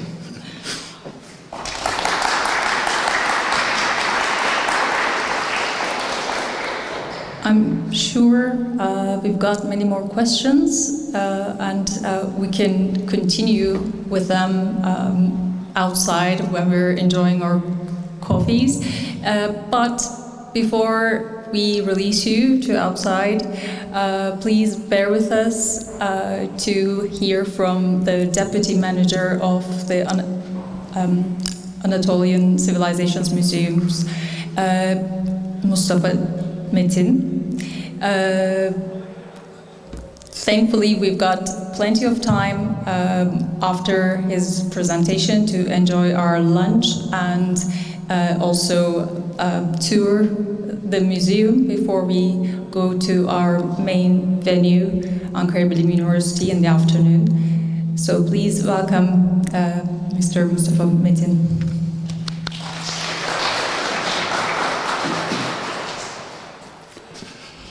Dear guests, welcome to our museum. We are so glad to see all of you in our museums. I prepare a small presentation, not too much. It will take almost 15 minutes, and after that you can visit our galleries. And before visiting the galleries, I would like to show you what will you see in our galleries. Before the galleries, of course, this picture shows our museums in the 17th century. In the Dutch painter painted this one, and it shows our museum. Before, please. In here, our museum is here. In you see the citadel and the fortification wall in Ankara, and our building. First, about the establishment, about the museum, I would like to give some information, because during the Independence War, our leaders, Mustafa Kemal Atatürk, requested the people for the national museums. And what there was, of course, the war. After the war, they start to pick up the artifacts, all of the Anatolia, and for the establishing as a museums. And finally, in the same time, Mustafa Kemal Atatürk sent a lot of students to Europe, especially for Germany, for studying the different science. One of them is of the archaeology, and they finished the PhD or studying, and they came back to Turkey, and they excavated at the same times. And in the same times, some archaeologists, some people picked up all artifacts from the Anatolia. And you see our museums in here. We are inside this building now. There are two buildings in here. The building is in this building, the magnificent building, is a covered bazaar. It was built in the 15th century, 1460s and the 1470s. It's a covered bazaar in the Ottoman times. There were 102 shops in here. It was a very center of the trade in that times. There are two buildings, as I said, that the other ones you see here, and the other ones is a Han, a kind of the hotel in that times. Probably a lot of trade people came from the different province to center to Ankara, and for selling and the buying, they used these buildings or the offices in as a hotel. They slept maybe in here, and they used these shops for the trade. And of course, this building, as I said, the 15th century built, but it was burned in the 1881 and later abandoned. After the Republic of Turkey, the people started the restoration, and after the restoration, as a museum, it was opened in the end of the 1930s, beginning of the 1940s. You see the before and the late, the modern situation, and the before the restoration you see here. And inside our offices in the Han, in the hotels that we are using as an office before the restoration in here and after the restoration, these buildings. And in the galleries of the offices. And now we are in here. We have the 11 galleries at the museums. It starts the Paleolithic age. We are in the center of the central hall. There are 10 domes in here. Yes. And we are sitting in these parts, especially you see around to yourself, there is a lot of stone artifacts. And I will give you the information later, please.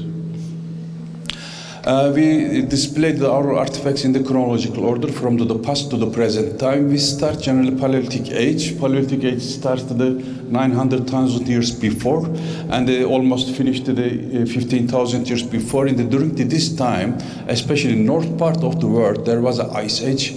In these times, there is different kind of hominoid, not real humans. Because real humans, we say, starts the Homo sapiens. We call us Homo sapiens sapiens. And the Homo sapiens, we think that created or appear almost 30,000 years before. But the Paleolithic age, there were a lot of different kinds of hominoid, and they lived in the caves. Especially young people went to out hunting the wild animals, and the ladies or old or the child people stayed at the camp and they picked up some gathering to some foods and the vegetables. And our section, please, you will see our sections, and you see what kind of the events there was in here, and the stone object, because people just used to the stone object in that times. And after that times, Neolithic period. Neolithic means the new Stone Age. In that times, between these dates,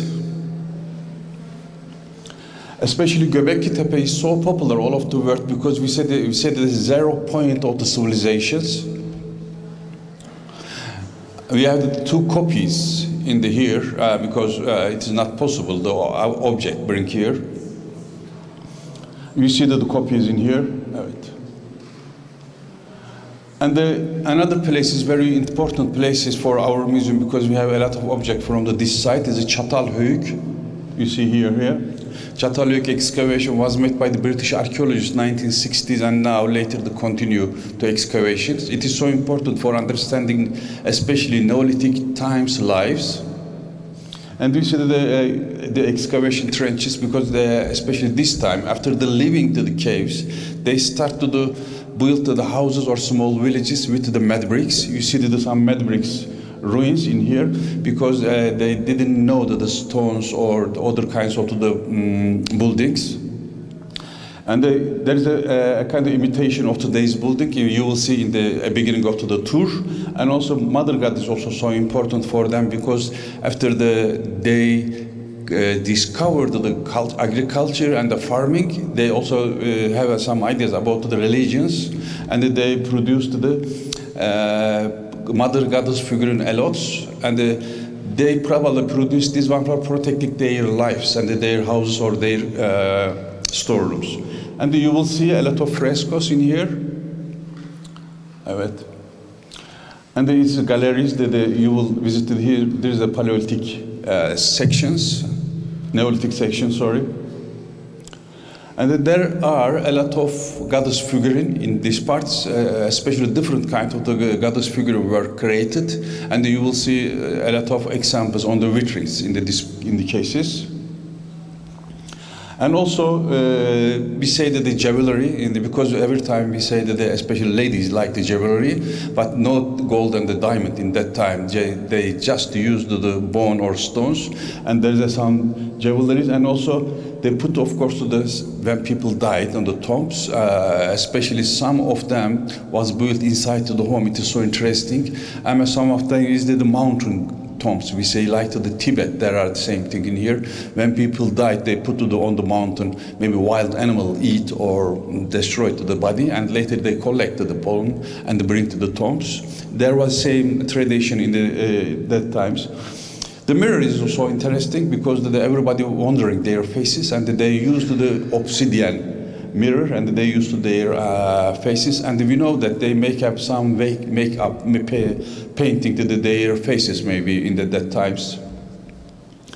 And then later the Chalcolithic period, because as I said, there's the 11th section in here. The Chalcolithic means people discovered the copper, and they used the stone and the copper together. You see the date before the Christ. In this section we have around the 10 vitrines, and you will see different kinds of the pottery examples. And there's some excavation sites, as you see here. We call it mound, and especially this one. In the Neolithic and the Chalcolithic period, the people lived on the tops of the houses, because generally they built the houses without the gate and the window. There's some hole, they get inside the house from the top. Maybe it's for a protection, their life and their houses. Because if you build the houses close to close, looks like they have a fortification wall also. You will see that some object. It's the first metal example. It's a copper. People discovered the first time the copper in that time, and they used the first metals as in discovering the metals, copper. And of course, they continue to believe the mother goddess, and that they produced a different kind of, as you see, the goddess figurines. Some of them is the plastic, or some of them look like the idols. And after that, the Bronze Age started in almost 5,000 years before, because the copper is so soft for especially produced the weapon, and they added some different kinds of the metals, and they created the bronze artifacts a lot. Why we say that the different names of Paleolithic, Neolithic, Bronze, or Chalcolithic? Because in Anatolian people in that time, they didn't discover inscription system. We don't know their names and their civilization names. Just we call them that it is the object or metals or lithic or stone type. Depends on the object. Yes. And there are especially Alacahöyük, around to the 200 kilometers east of the Ankara. It is important because it is the first Turkish archaeological excavation after some professor or archaeologist came back from Germany.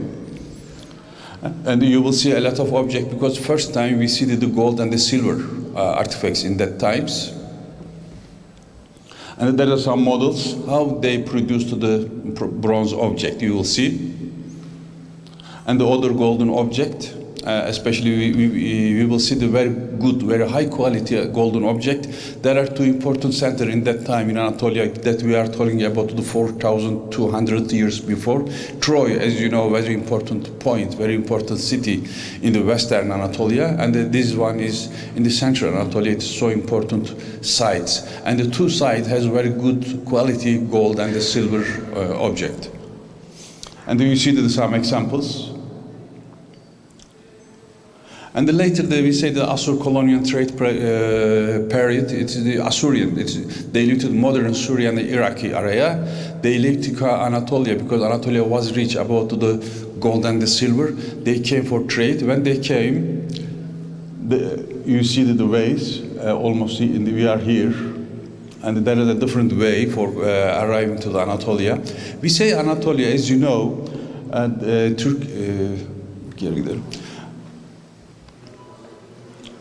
Turkey has two parts, two continental.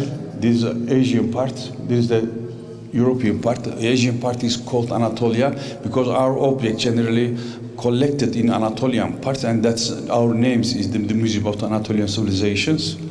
And you see that some sites, especially it is important for we call it Karum. Karum is making the trade center for this one Assyrian trade people lived in here. And especially this, there are two important things: cuneiform, it is the inscription system, and the wheel producing to the pottery example. It is so important after this time that we are talking about the 4,000 years before. The Anatolian people learned the inscription system, and they wrote everything after that. And we know their names, cultures, cities, god and goddess, and the mountain, river names. And after that they wrote everything. And now we are philologists. They read these, all of them. And you see the cuneiform examples in here. You will see in the galleries.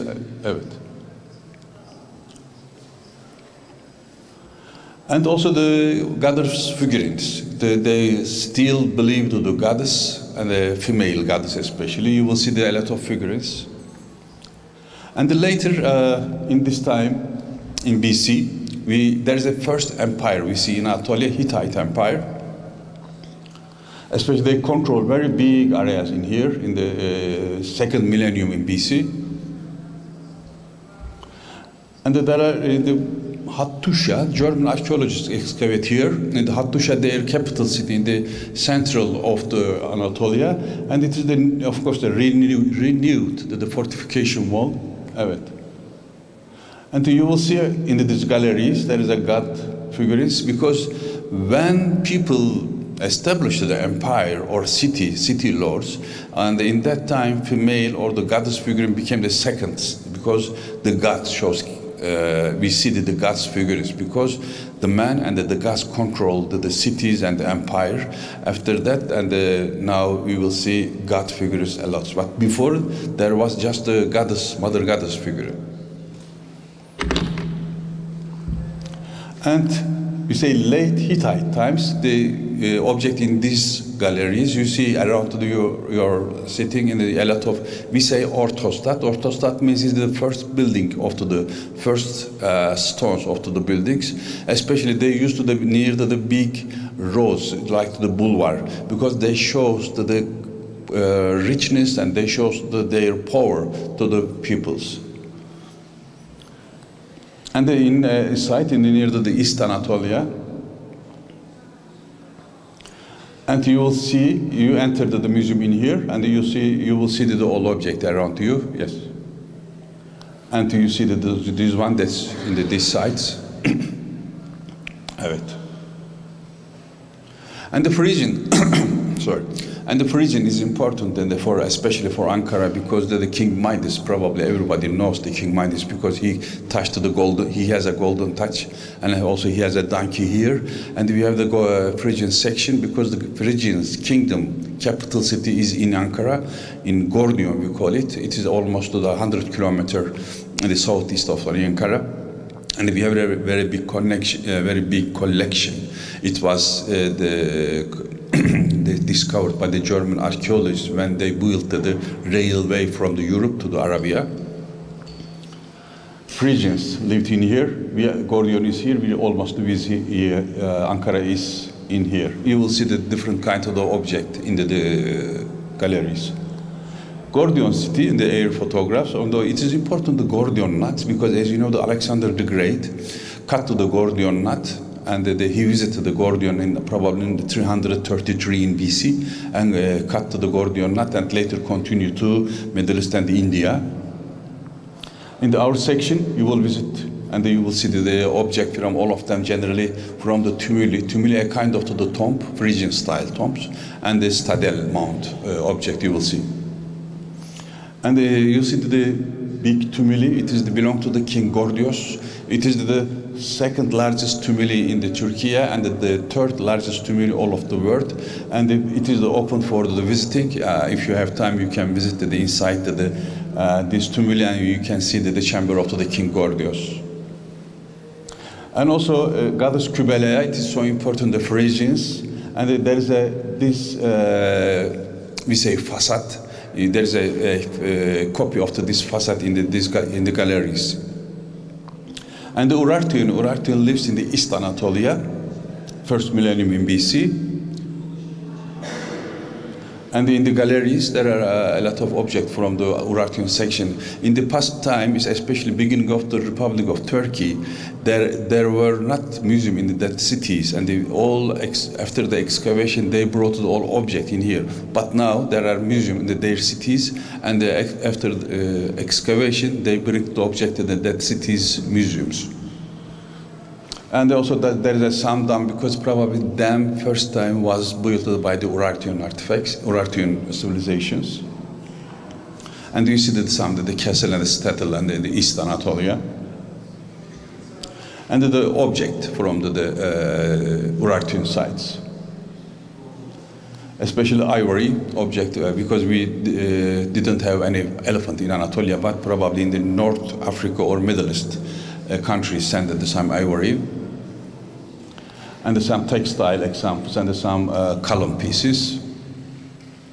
And we have two galleries in the downstairs. One of them is classic galleries. It means that the Greeks and the Hellenistic time objects are displayed. Yes. And you will see all objects in the downstairs, especially bronze, lamps, glass, gold, coins, some statues. You will visit these parts. And the other part is, yes. You will see the different kinds of the statues, especially in the Roman times and the Hellenistic time. As you know, they believed that a lot of god and goddess, and they produced too much figurines, and some of course, some marble figurines. And there is another last section, is Ankara section. In the downstairs, of course, there are a lot of sites that we excavated from the beginning, and a lot of objects were found in this excavation. It is almost started 1930s. You will visit and you can see objects in these galleries. And here there is a gallery. You see that there is, of course, the natural fossils, natural history section, of course, because the Anatolia was under the Tethys oceans before, probably 23 million years before, and later a lot of the hot countries like Africa, there was a weather, and the different kinds of the animal lived in here. You can see the fossils, especially these vitrines. And you can see the other vitrines, for example, the Bronze Age vitrines and the Hittite sections, Phrygian section, and the later Roman section, and especially in Ankara. And you will see the other, for example, Roman theater object in here. Evet. And thank you for your immersion.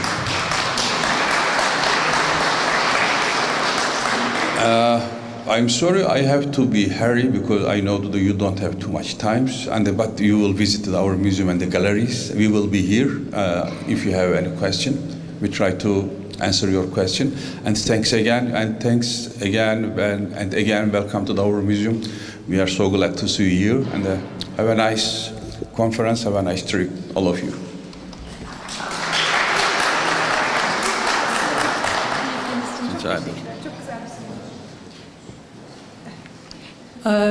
Now, finally, we get to go outside for our lunch, sandwiches, and team coffee. We have time until about 1:30. That's when our buses will go to the university. So until then, you can enjoy your lunch outside and then tour the museum. And we have to leave the buses by 1:30 sharp because we have to catch the sessions at our campus. And we will gather just in front of the building. And as you know, we should just walk through the buses where they will be waiting for us. So I will just send a reminder message via WhatsApp. Just hope to, see you in the bus.